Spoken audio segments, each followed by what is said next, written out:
Well, what I've learned is that in our 20s, we spent a lot of time trying to figure things out.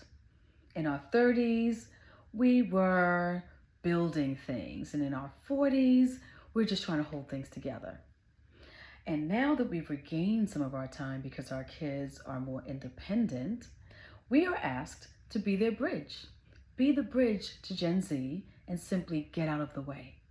Because no one's really asking us, what do we want to do now? It seems like society in general tells us that we should just prepare for them and go away. But we're still here. We still have goals. We are still ambitious. And we still have a lot of things to say. So my response to that is no, not yet. I still have a lot of things to do. How about you?